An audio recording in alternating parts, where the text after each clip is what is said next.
Hai semuanya, kali ini gue mau membahas biografi seorang tokoh nasional yaitu B.J. Habibie. Beliau adalah mantan presiden ketiga Indonesia. Untuk penjelasannya ditonton sampai selesai ya videonya.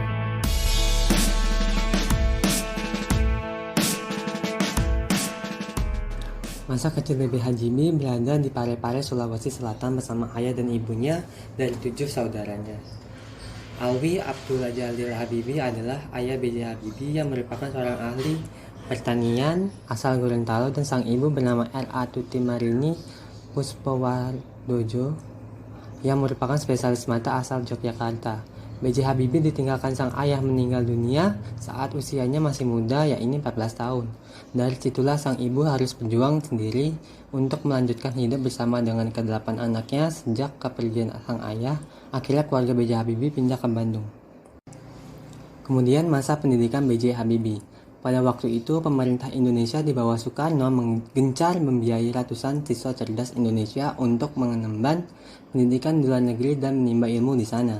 Habibie merupakan rombongan kedua di antara ratusan pelajar SMA yang secara khusus dikirim ke berbagai negara. Kemudian Habibie memilih jurusan teknik penerbangan dengan spesialisasi konstruksi pesawat terbang di Rhine-Westphalen Aachen Technische Hochschule. Pendidikan yang ditempuh B.J. Habibie di luar negara bukan pendidikan khusus kilat, akan tetapi merupakan sekolah bertahun-tahun sampai kerja praktik. Sejak awal Habibie memang tertarik dengan pesawat yang akan dibuat bagi rakyat Indonesia, yang menjadikan ide Soekarno di masa jabatannya.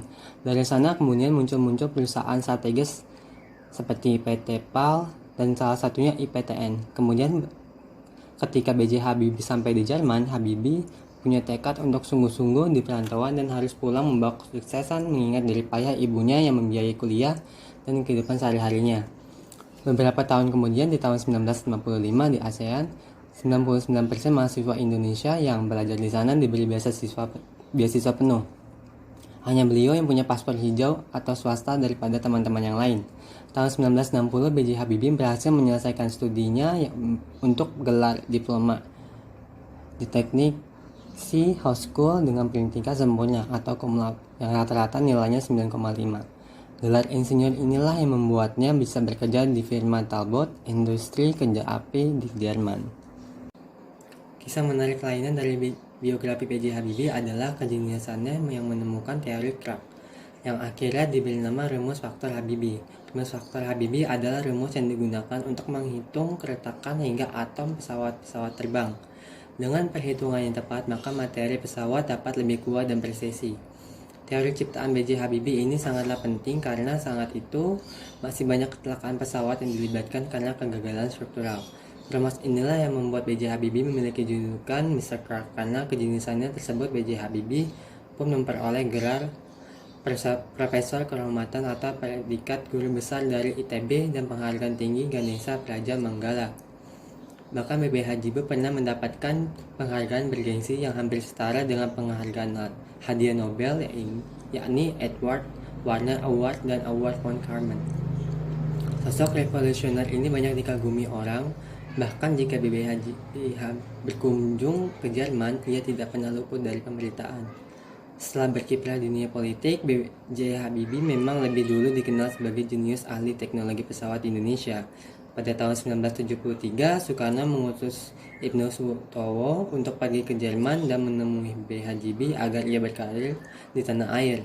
Maka setahun dari kedatangan Ibnu Sutowo, B.J. Habibie pun pulang ke Indonesia dan mulai karirnya di lembaga industri pesawat terbang Nutanio atau Lipnur sebagai pemimpin.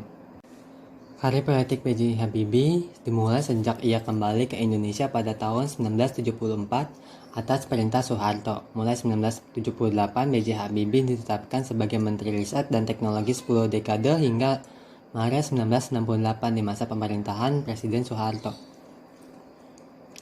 Selain itu, ia juga sempat memimpin perusahaan BUMN industri strategis 10 tahun lamanya.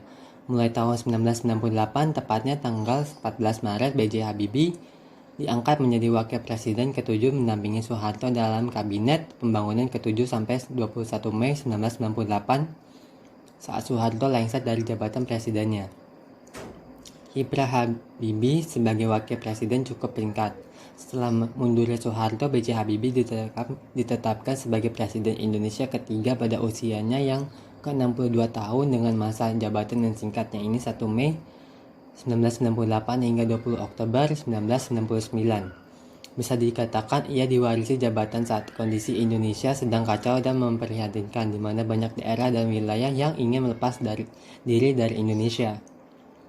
Di era reformasi yang tidak stabil dan disintegrasi setelah kerusuhan Mei 1998 di berbagai daerah di Indonesia, B.J. Habibie harus mengawal semua kekacauan tersebut.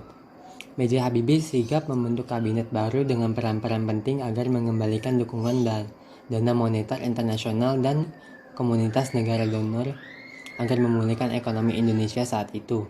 B.J. Habibie juga membebaskan beberapa tahanan politik era Soeharto dan mengurangi kontrol untuk kebebasan berpendapat dan kegiatan organisasi. Itulah yang membuat sosok ini istimewa. Ia tetap berupaya untuk kembali membangun bangsa Indonesia menjadi lebih baik. Kemudian kisah cinta B.J. Habibie. Ibu Ainun adalah pengisi kasih bagi kehidupan B.J. Habibie saat susah maupun hingga B.J. Habibie mapan. 48 usia pernikahannya hingga B.J. Habibie ditinggal Ibu Ainun wafat, mereka selalu bersama. Ibu Ainun selalu setia menemani B.J. Habibie dan mendampinginya dengan sabar dan penuh kasih sayang. Pada 22 Mei 2010, B.J. Habibie kehilangan Asri Ainun, sang istri tercinta yang meninggal dunia karena kanker ovarium. B.J. Habibie sebelumnya tidak pernah tahu bahwa sang istri menderita kanker ovarium, karena Ibu Ainun tidak pernah mengeluh sekalipun padanya. B.J. Habibie baru mengetahui 3 hari sebelum kepergian Ibu Ainun. Saat itulah ia merasa terluka.